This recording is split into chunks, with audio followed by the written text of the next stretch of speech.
الحمد لله الذي خلق الإنسان من نفس واحدة وألقى الحب في قلب الوالدة ووضع تحت أقدامها الجنة الخالدة وبعد أعلاء طاعاتها الكوثر الباردة ونصلي على رسوله الكريم أما بعد వేదికను అలంకరించిన పెద్దలకు గౌరవనీయులైన అతిథులకు మా ఉపాధ్యాయులకు మరియు నాతోటి స్నేహితులకు అందరికీ అస్సలాము అలైకుం వరహ్మతుల్లాహి వబరకాతుహు. ఈ రోజు నేను మీ ముందు తల్లిదండ్రుల యొక్క విలువని గురించి చెప్పబోతున్నాను. మిత్రులారా, మనందరికీ తెలుసు మానవులంతా హజరత్ ఆదం మరియు హజరత్ హవ్వా నుండి పుట్టినారు అని. మనమంతా ఒక రకంగా అన్నదమ్ములమే, ఒక తోటలో పూసిన పువ్వులమే. సోదరులారా, ఇస్లాం మతం సమాజంలో అందరికీ సమాన హక్కులను ఇస్తుంది.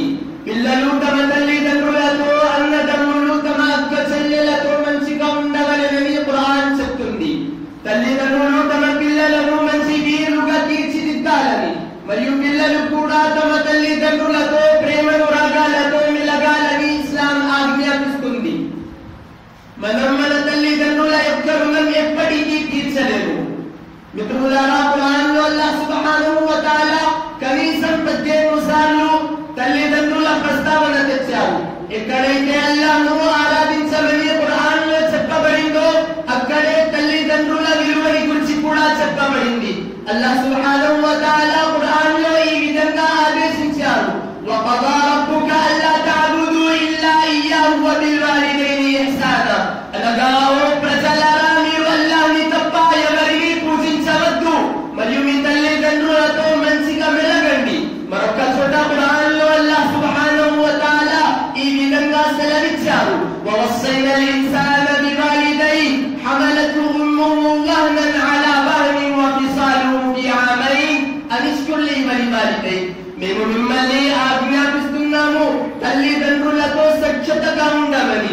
ఎందుకంటే నీ తల్లి నిన్ను నవమోసాల మోసి అష్ట కష్టాలు పడి పెంచుతుంది. తన రక్తాన్ని పాలుగా మార్చి 2 ఏళ్ల వరకు నిన్ను సాకుతుంది. కావున నాకు మరియు నీ తల్లిదండ్రులకు నువ్వు విధేయుడుగా ఉండును. నీకు మా వైపే తిరిగి రావాల్సి ఉంది, గుర్తించుకో. మిత్రులారా, ఈ ఖురాన్ వాక్యాల నుండి మనకు ఒక విషయం అర్థమవుతుంది. తల్లిదండ్రులను గౌరవించకపోయినా, వారి ఆజ్ఞలను పాటించకపోయినా అల్లాహ్ యొక్క ఆజ్ఞలను ధిక్కరించినట్లే.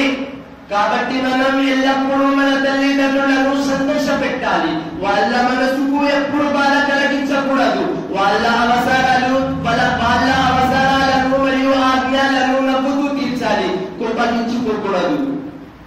మరొక చోట ఖురాన్లో అల్లాహ్ సుబ్హానహు వ తఆలా ఈ విధంగా చెప్పారు, ఇమ్మా యబ్లుగన్న ఇందకల్ కిబర అహదుహుమా ఔ కిలాహుమా ఫలా తఖుల్ లహుమా ఉఫ్ వలా తన్హర్హుమా వఖుల్ లహుమా ఖౌలన్ కరీమా. మీ తల్లిదండ్రులు ఒకవేళ వృద్ధాప్యానికి చేరుకుంటే వాళ్ళను ఉఫ్ అని కూడా అనవద్దని అన్నారు. ఎందుకంటే నీ తల్లి నిన్ను వాళ్ళని ఉఫ్ అని కూడా కోపంతో ఎదిరించవద్దని అన్నారు మరియు వారిని గౌరవప్రదంగా చూసుకోమని అన్నారు. మిత్రులారా, మనం చిన్నతనంలో వారిని పలు రకాలుగా విసిగించే వాళ్ళం. కానీ వారు నవ్వుతూ ప్రేమగా మన ప్రశ్నలకు బదులు ఇచ్చేవారు.